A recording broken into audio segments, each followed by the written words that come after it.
So you've heard the phrase work-life balance 1,000 times, but here's the truth, and I say it all the time, balance does not exist. At least not in the way we've been told to chase it. So most people picture balance like a scale, right? Perfect equilibrium between businesses, family, health, relationships, and the rest, whatever you're juggling. But the reality is those scales are always moving and always needing to be recalibrated. So some days businesses take more and some days your personal life does. So the problem isn't balance. It's pretending that perfection is the goal. So when I stopped chasing balance personally and started focusing on alignment, everything changed. I stopped asking, how do I make everything, quote, equal, and started asking, what needs my energy today? Again, whether it's myself, my business, etc. So because balance assumes everything deserves the same priority, but leadership in life require you to prioritize differently in every season. So when you're scaling a business, you might be in, let's say, a growth sprint, for instance. When you're recovering from burnout, you might be in a rest season. Neither is wrong.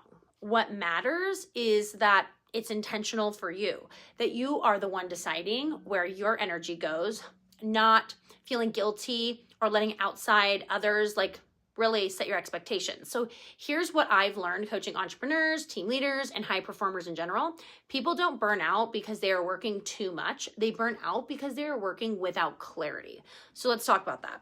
So they're reacting instead of directing, or they're saying yes to everything instead of defining what actually really matters to them. And I find this often.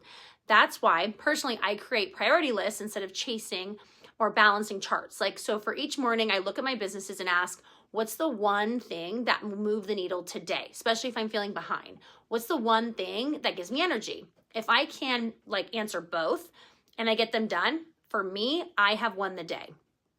So it's simple, but powerful. And if you don't know what winning looks like to you on a Tuesday, you need to ultimately create those priority lists because clarity is what gives you peace. So let's talk about the why behind all of this, quote, balance. Your brain and body aren't built for constant output. You need rest, you need space, and you need to protect your creativity like it is part of your job, because at the end of the day, it is. The best leaders I know schedule time for thinking, reflection, or simply doing nothing. And it's not laziness. It's ultimately one of the most important things in leadership. So think about it. Athletes don't train nonstop, right? They build in their recovery. They schedule a lot of things that is downtime because it helps yield growth. Entrepreneurs are no different. You can't pour from an empty cup, right? You can't inspire a team from exhaustion.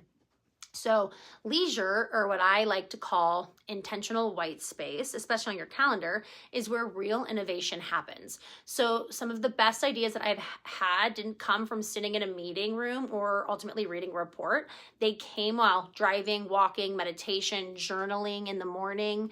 These moments of quietness gave my brain the oxygen that ultimately I needed to think bigger and more strategically.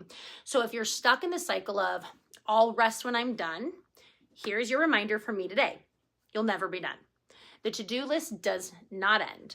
The next goal will always come. And if you want to live a sustainable and happy life, you have to design it intentionally, not focus on balance. So that starts with defining ultimately your seasons. So I want you to ask yourself, what season am I in right now? Is it growth, recovery, creation, or reflection? And once you know that, you can adjust your expectations instead of fighting them.